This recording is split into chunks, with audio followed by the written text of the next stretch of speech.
요나서 1장 17절 말씀, 여호와께서 이미 큰 물고기를 예비하사 요나를 삼키게 하셨으므로 요나가 밤낮 3일을 물고기 뱃속에 있으니라. 아멘. 예수님이 무덤에 며칠 있었죠? 3일 동안 있었습니다. 마태복음 12장의 40절 말씀을 보면요, 마태복음 12장 40절 말씀 보면 이렇게 되어 있습니다. 요나가 밤낮 사흘 동안 큰 물고기 뱃속에 있었던 것 같이 인자도 밤낮 사흘 동안 땅속에 있으리라. 이렇게 예수님이 말씀했고, 마태복음 12장 39절의 말씀에 보면 예수님께서 대답하여 이르시되 악하고 음란한 세대가 표적을 구하지만 선지자 요나의 표적밖에는 보일 표적이 없느니라. 이렇게 되어 있습니다. 그러니까 예수님이 요나의 표적밖에는 보일 표적이 없다는 것으로 봐서 예수님은 내가 죽으면 표적이 끝나는 거야, 이제 그런 말씀이죠. 내가 죽으면 표적이 끝나지. 요나가 3일 동안 물고기 뱃속에 있었던 것처럼 나도 죽어서 땅속에 3일 동안 있을 거야. 그러면 다 표적 끝나는 거야. 다 이루어지는 거야. 그러면 이제 그런 말씀이 되겠죠. 그러니까 표적을 통해서 말씀이 이루어진다라는 말은 바로 이 말씀이죠. 그러니까 물속에, 이제 물고기 뱃속에 요나가 3일 동안 있었던 것처럼 예수님도 땅속에 3일 동안 있을 것이라는 것이 모든 표적의 완성이다, 이제 이런 얘기죠. 그게 뭐냐면 십자가의 죽음입니다. 십자가의 죽음을 통해서 모든 것이 다 이루어졌다, 빚을 다 갚았다, 이런 의미를 가지고 있는 거죠. 요나서 1장 15절이요, 요나를 들어 바다에 던짐에 바다가 뛰노는 것이 곧 그친지라. 16절, 그 사람들이 여호와를 크게 두려워하여 여호와께 제물을 드리고 서원을 하였더라. 이렇게 이야기했습니다. 여기에 이제 바다에 던졌고 그 바다에서는 물고기가 준비가 되었고요, 그 물고기 뱃속에 3일 동안 있었다는 것은 그 물고기가 무덤이었다는 것이죠. 예수님의 무덤, 예수님의 무덤이 물고기 뱃속이었다는 얘기고요. 그리고 그 무덤에 갇혔다는 것은 도피성과 같은 이야기를 얘기하는 거예요. 그래서 무덤은 죽음을 의미하고 그 물고기는 마치 요나를 도피하게 하는 도피성과 같은, 도망간다는 의미가 이제 이런 막 도망가서 없어진다는 의미가 아니라 이렇게 살인자를 살려주는 곳이 도피성이잖아요. 그래서 그 살려주는 곳, 도피성, 그게 무덤과 같은 곳이고 물고기와 같은 것이다, 도피성. 그리고 이제 그 무덤 안에 들어갔다, 그리고 물고기 뱃속에 들어갔다, 이렇게 들어간 거로 보면 요나가 뭐를 입었다 그래요. 요나가 뭘 입었어요? 물고기 입었죠. 물고기 입으면은 여러분, 그 물고기가 어떻게, 물고기 같은 거 이렇게 입으면 갑옷과 같으죠.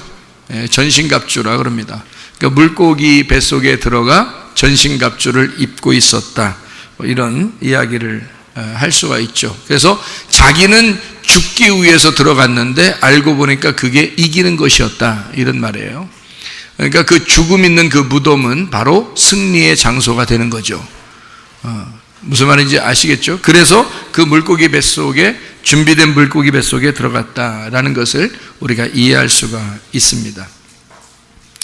우리 주보에 보면 말이에요, 두 번의 부르심이라는 말이 나옵니다. 이 두 번의 부르심에서 두 번을 특별히 부르신 사람들이 있어요. 그죠? 누구냐면 베드로 같은 사람이에요. 베드로 같은 사람은 원래 예수님께서 부르셔서 제자로 살고 있다가 3번 부인하고 도망가서 다시 주님께서 이제 부르시는 두 번의 부르심을 통해서 하나님의 사역을 감당하게 되죠. 처음에는 예수님 따라다닐 때 베드로가, 예수님 따라다닐 때는 뭐였어요? 예수님의 양이었다고요. 그런데 두 번째 베드로를 부르실 때는 그냥 양으로서 사는 게 아니고 이제 예수님의 사명을 감당하게 되는 사명자로서의 삶을 살게 돼서 예수님이 베드로에게 자기 사명을 맡겨주시죠. 그죠? 내 양을 돌보라. 처음에는 사명자가 아니었죠. 그냥 양이었습니다. 예수님이 부르시고 같이 다니는 그냥 양이었었는데 세 번을 부인하고 예수의 죽음과 동참한 베드로는 이제 주님의 사역자가 돼서 주님의 마음을 알게 된, 주님의 마음을 이해하게 된 사명자로서의 삶을 살게 되었다는 것이 베드로의 두 번째 부르심입니다. 만약에 두 번째 부르신다면 말이에요, 그러면 하나님이 사명자로 부르실 가능성이 많습니다. 그렇죠? 베드로가 그랬고 요나가 그랬습니다. 요나라는 사람도 두 번의 부르심을 하나님께서 하십니다. 첫 번째 부르셨을 때는 도망갔죠. 두 번째 불렀을 때는 사명을 감당하게 되죠. 그렇게 두 번의 부르심이 있을 때 그 두 번째 부르심은 사명자로서의 부르심이죠. 첫 번째는 양으로 부르고 두 번째는 목자로서 부르는 것이다. 이렇게 우리가 이해할 수가 있습니다. 바울 사도도 마찬가지였죠. 처음에 사울이었을 때는 그냥 하나님께서 이렇게 그냥 사울의 그 입장, 그 율법을 사랑하는 그런 사울의 입장이어서 불렀지만 그 나중에 이제 그가 준비돼서 하나님의 일을 감당하게 될 때의 부르심은 그가 바울로서 하나님의 일을 잘 감당할 수 있도록 목자로 부르시는 그런 사람이 되었죠. 그러니까 마찬가지로 우리에게도 하나님은 두 번의 부르심을 갖게 된다. 첫 번째 부르셨을 때는 우리를 양으로, 두 번째 부르셨을 때는 사명자로 부르실 가능성이 상당히 많다라고 하는 것을 우리가 이해할 수가 있습니다. 그래서 두 번의 부르심이 꼭 필요하다라고 하는 것을 이야기하죠. 뭐 꼭 안 필요할 수도 있죠. 그냥 대충 이렇게 있다가 뭐 천국 가자 이렇게 생각할 수도 있겠지만 반드시 우리 양들은요, 계속 전진하고 성장해야 되는 특징을 가지고 있습니다. 그러다 보니까 계속 전진하고 이렇게 성장해 나가면 어른이 되죠. 어린아이가 그냥 어린아이로 머무르는 게 아니라 어린아이도 내가 낳았으면 아버지에게 가는 거죠. 하나님께서 우리를 낳으셨으면 어린아이로 천국에 갈 수 있습니다. 아버지의 나라에 가는 거니까. 그러나 그 어린아이가 그대로 어린아이로 그냥 머물러서 살 수는 없는 거죠. 날마다 말씀을 통해서, 양식을 통해서 계속 자라나는 특징을 가지고 있어서 자라나게 되고 어느 날 크게 되면 장가도 가게 되고 시집도 가게 되고 아이를 낳게 돼서 그도 또한 아버지가 되는 거고 어머니가 되는 것이죠.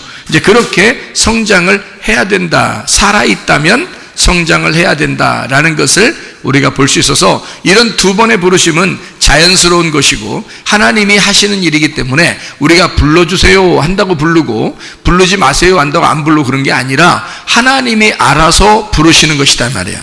하나님이 알아서. 그러니까 이것은 하나님의 사역이지 우리를 태어나게 했으면 하나님의 사역이지 아이의 사역은 아니란 말이에요. 하나님 아버지의 사역이란 말이에요. 그러니까 이렇게 우리는 볼 수가 있죠. 양을 목자가 기르죠. 양이 목자를 기르진 않습니다. 그렇죠? 목자가 양을 기르는 거지 양이 목자를 기르지는 않는단 말이에요. 자, 나무가 목수를 사용하는 게 아니고 목수가 나무를 사용하는 거죠. 그래서 나무가 목수를 짓는 게 아니라 목수가 나무로 집을 짓는 거예요. 그러니까 집이 목수를 짓는 게 아니고 목수가 집을 짓는 거란 말이에요. 마찬가지로 아들이 아버지를 돌봐주는 게 아니라 아버지가 아들을 돌보는 거예요. 나이가 많이 먹어도 힘이 별로 없어도요 늘 아들 걱정합니다. 늘 딸 걱정하고, 그죠? 그게 왜 그러냐면 돌보는 거예요. 그게 마음으로 돌보는 거란 말이에요. 그 자녀들이 알겠냐고. 잘 모른다고요. 알겠죠. 알겠는데 부모의 마음은 끝까지 죽을 때까지 그 자녀들에 대한 그 애틋한 마음이 사라지질 않아요. 그게 왜 그러냐면 그게 아버지 마음이기 때문에 그런 거예요. 하나님 아버지가 우리를 돌보는 마음이죠. 우리가 하나님을 돌볼 수가 없어요. 우리가 하나님 앞에 섬기는 게 아니라 하나님이 우리를 섬겨주셔야 되는 거예요. 우리가 뭐가 있어서 하나님을 섬긴다고 하겠어요. 하나님이 우리를 섬겨주셔야지. 하나님이 다 가지고 있는데 별것도 안 가진 우리들 거 뺏어가지고 뭐 하려고요? 뭐 하려고? 하나님이 자기가 가지고 있는 걸 우리에게 주고 싶어 한다고요. 그게 목자가 양에게 주고 싶어 하는 거지 양이 목자에게 줄 수는 없는 겁니다. 그래서 그 양이 만약에 목자에게 뭔가 준다면 말이에요. 그 양이 죽는 날이에요. 양이 죽는 날이야. 자기 뭐 가죽도 다 주고요, 고기도 다 주고요, 자기 먹을 거 다 줍니다. 목자에게 다 주고 이제 우리도 죽는 거죠. 그러니까 어린 양으로 오신 예수님이 자기가 십자가 못 박혀 죽으실 때는 모든 걸 다 주셨단 말이에요. 그러니까 우리도 그 주님의 양처럼 우리도 따라가는 거죠, 주님 앞에. 그죠? 그래서 주님이 십자가를 지셨고 우리도 그 십자가를 지고 따라가는 겁니다. 결국 어디까지 따라가는 거예요? 죽음까지 따라가는 거예요. 그래 우리는 죽기까지만 따라갔더니 하나님께서 우리를 부활시켜서 살리더라, 이런 얘기가 되는 거죠. 농부가 나무를 기르는 거죠. 나무가 농부를 기르는 것이 아닙니다. 그죠? 포도나무가 농부를 기르지 않고 농부가 포도나무를 길러요. 그래서 요한복음 15장에 보면 아버지는 농부고 예수님은 포도나무고 우리는 그 가지여서 열매를 맺는다, 이렇게 되어 있거든요. 그러면 농부가 유일한 자기 아들을 포도나무로 이 땅에 심었습니다. 나무는 하나밖에 없었어요, 그 포도나무는. 그래서 예수님이라는 그 포도나무를 이 땅에 심었어요.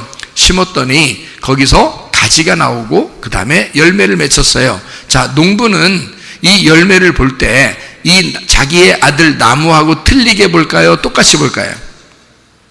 똑같이 보죠. 그러니까 농부는 사실 뭐 때문에 자기 아들이라는 나무를 심었어요? 열매를 거두려고 자기 아들이라는 나무를 심었단 말이에요. 그렇죠? 그러니까 그 열매를 거두는 것은 자기 아들과 같다는 거죠.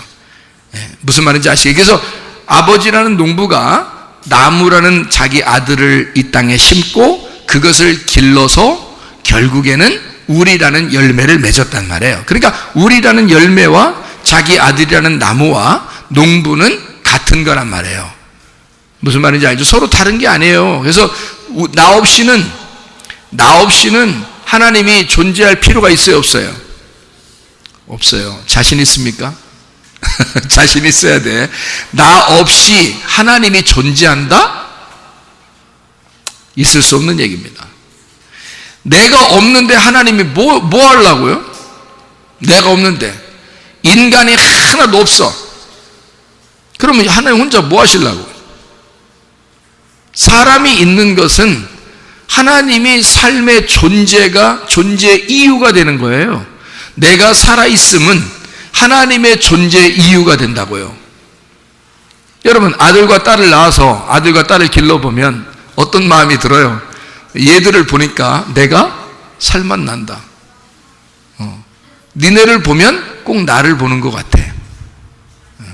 니네를 보면 내가 살아있는 것 같아. 그렇죠? 자식을 보면 자기가 살아있는 것 같단 말이에요. 하나님께서도 우리를 보실 때에 자기 아들로 보인다고요. 자기 아들로 보이면서 네가 살아있으므로 내가 있는 거야. 자, 하나님이 그렇게 하시지 않을까? 자녀를 볼 때 부모가 나 너 보면 내가 살아있는 것 같아, 이렇게 하잖아요. 그럼 하나님 아버지도 우리를 볼 때 너를 보면 꼭 내가 살아있는 것 같아. 네가 살아있으므로 내가 살아있는 거야, 이렇게. 우리는 하나님이 살아계시니까 나도 살고 있죠 라고 말하는 거고요, 하나님은 반대로 네가 살아있으니까 나도 살고 있는 거야, 이렇게 얘기하는 거죠. 그게 아버지와 아들과의 관계예요. 그게 신랑과 신부와의 관계입니다.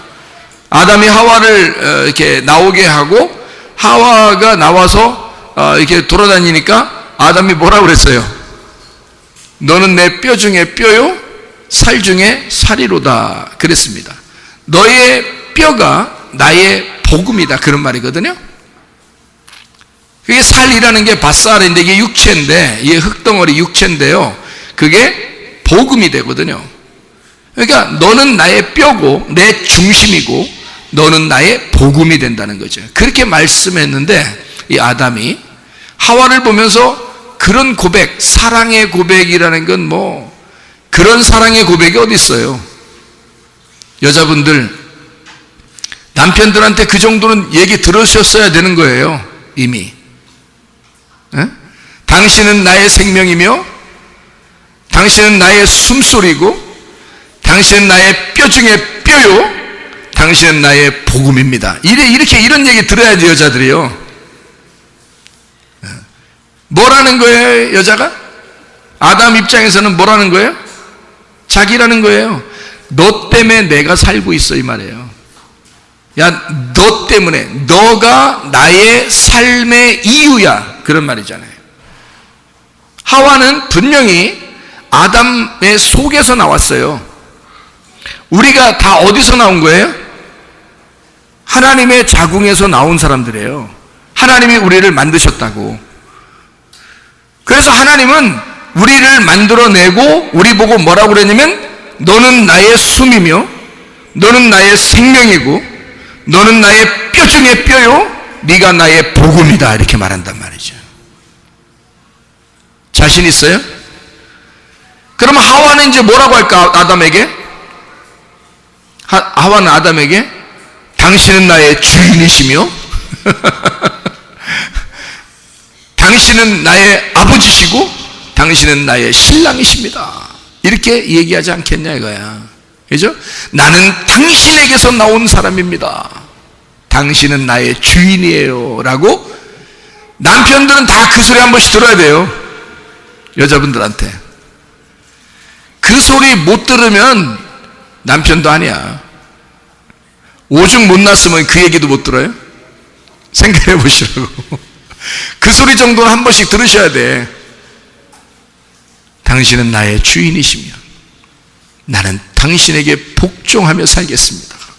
이런 소리 정도는 여자가 해야 될 줄 아는 거예요. 이게 남자가 그런 소리는 들어야 되는 거 아니에요? 당연한 거, 성경적이거든요. 그리스도가 우리의 신랑이고 남편이시니까 그 신랑 되신 남편에게 우리는 그렇게 고백하는 거고, 주님은 우리에게 너는 나의 호흡이고 나 너 때문에 사는 거야. 자, 우리는 하나님 때문에 사는데 하나님은 우리 때문에 산다는 거예요. 그게 정상이죠. 그게 둘이 아버지와 아들과의 관계고 남편과 아내와의 관계란 말이에요. 그게 성경은 그 관계를 설명해 주려고 쓴 책입니다. 무슨 말인지 알겠죠? 예. 양하고 목자하고 관계가 어떻게 될까요? 양하고 목자하고, 예? 관계가 어떻게 돼요? 양이 목자고 목자가 양이에요. 왜 그런지 알아요?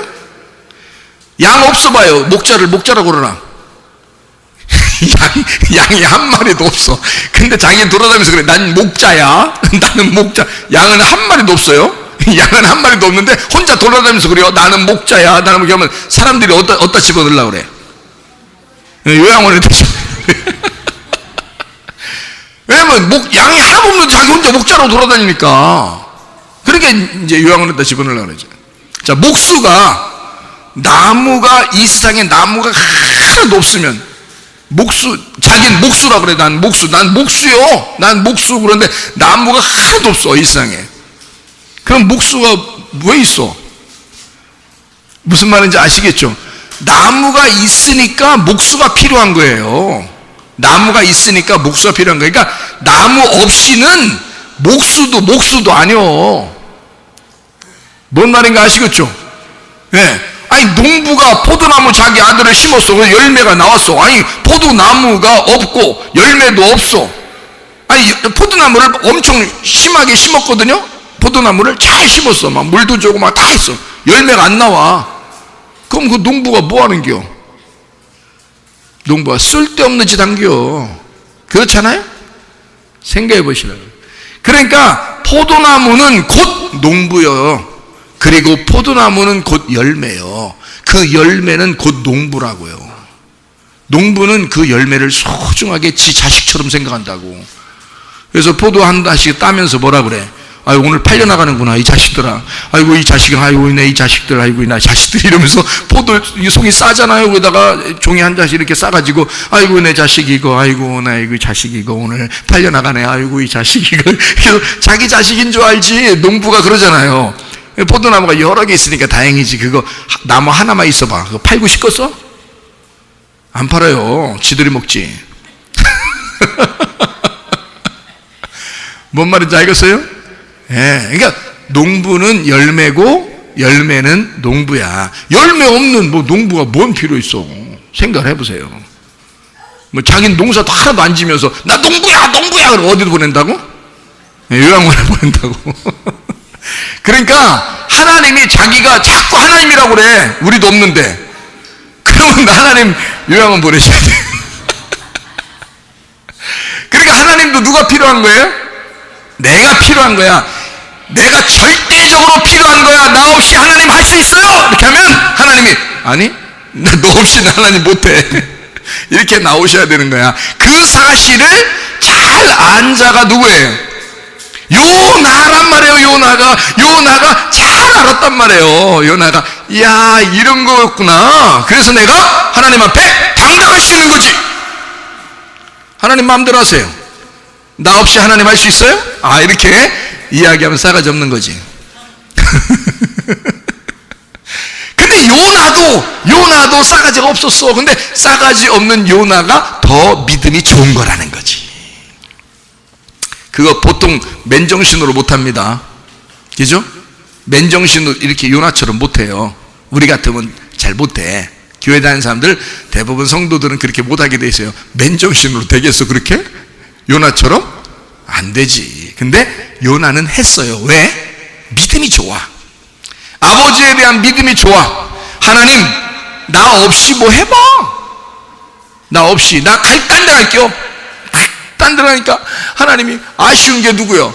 하나님이요. 하나님이 아쉽다. 그러니까 하나님이 우리를 쫓아다니면서 아쉬워하는 모습을 그려낸 거예요. 여기다가 일단 그 그림을 그린 거예요. 여기다가요.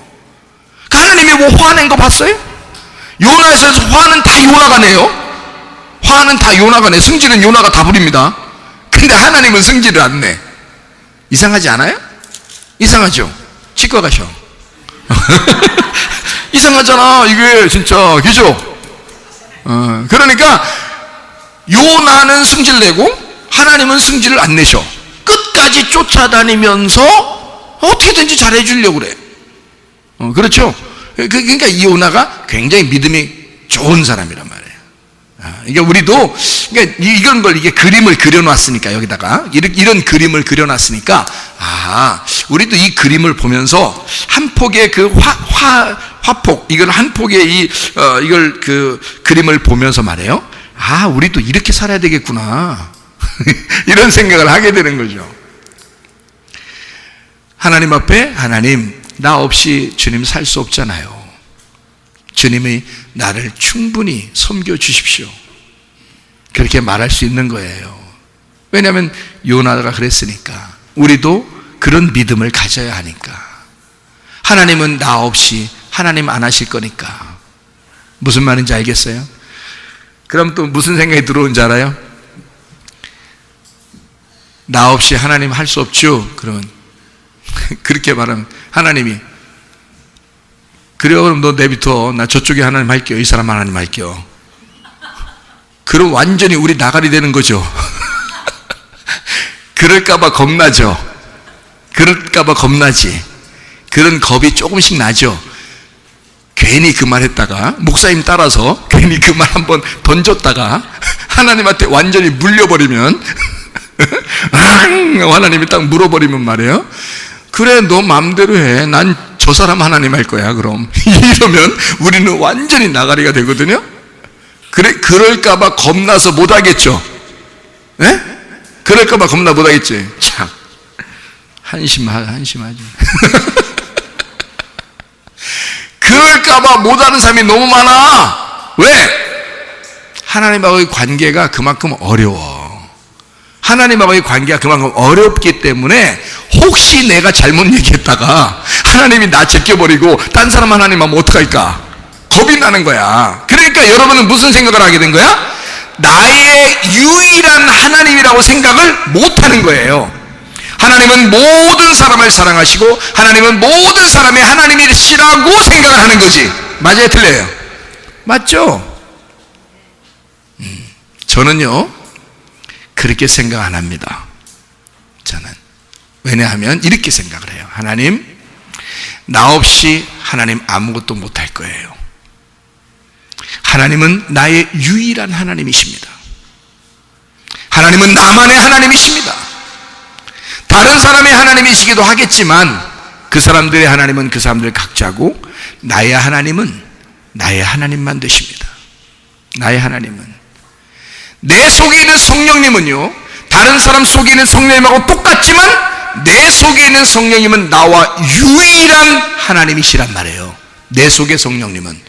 내 속의 성령은 집사님의 속에 있는 성령과 달라요.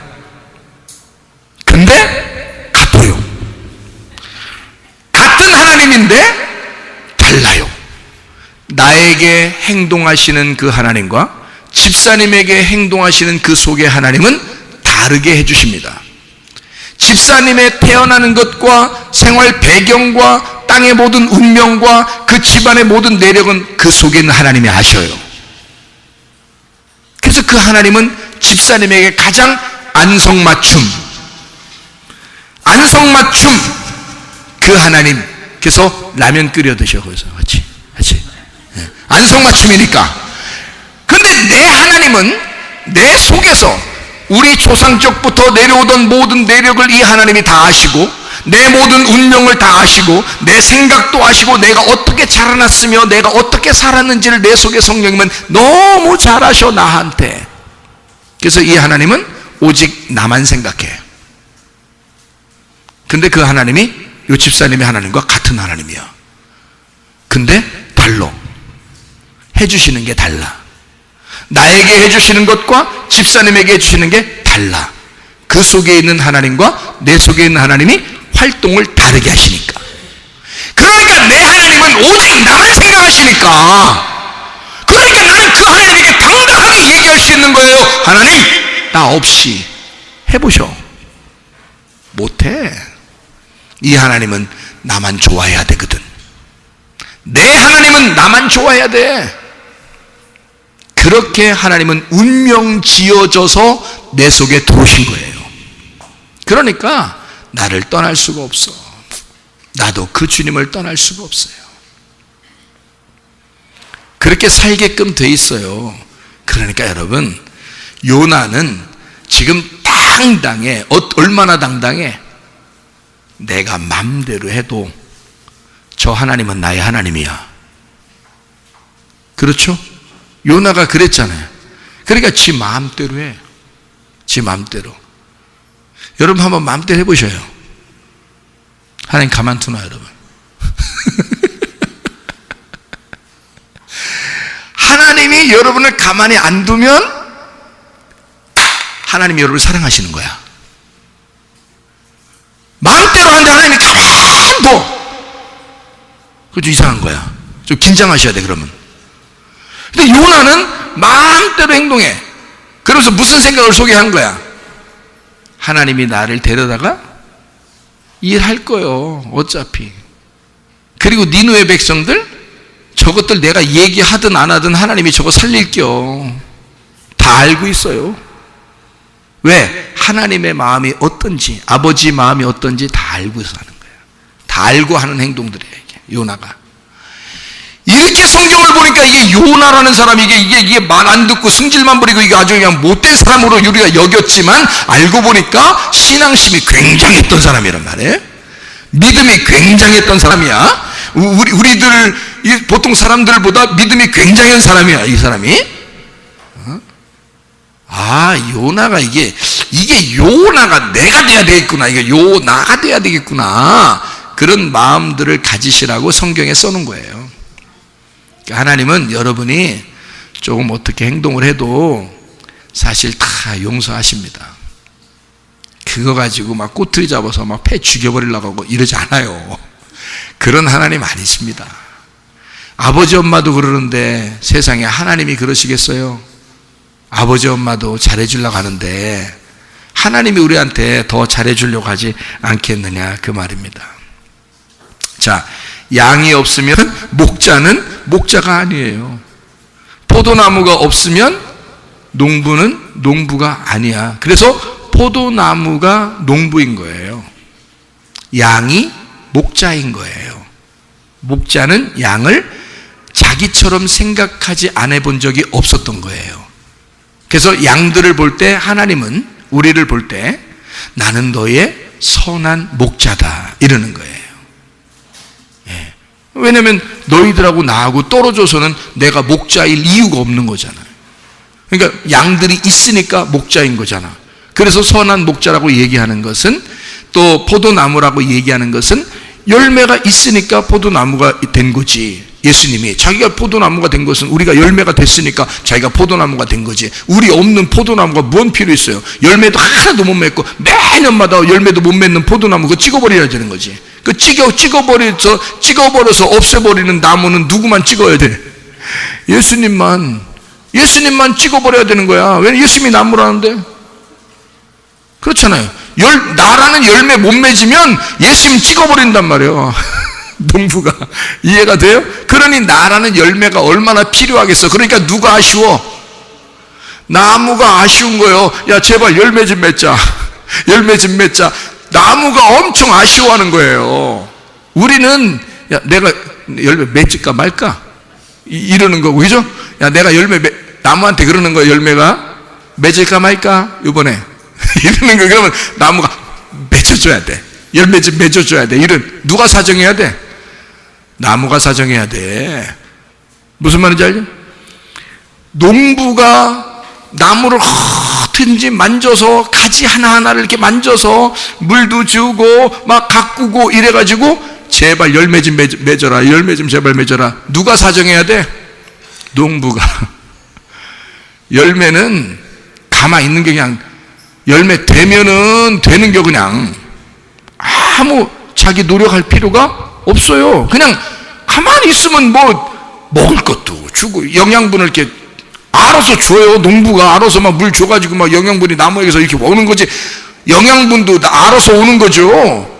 열매가 막 그냥 어떻게 뭐 하는 게 아니에요. 그냥 알아서 영양분도 오고 알아서 막 가꾸어 주고 알아서 막 봉지도 싸주고 막 알아서 해주는 거예요. 벌레도 안 타게 하고 다 그렇게 막 알아서 해줘요. 그래서 그냥 열매는 저절로 그냥 생기는 거야. 여러분, 우리가 노력해서 열매 되는 거 아닙니다. 농부가 다 책임져 주시는 거예요. 양들이 목자한테 뭐 어떻게 하는 거 아니에요. 목자가 양들 다 알아서 챙겨주는 거예요. 그게. 그러니까 우리는 가만히 있으면 돼. 요나가 그렇게 살았어요. 요나가 그런 삶을 살았다.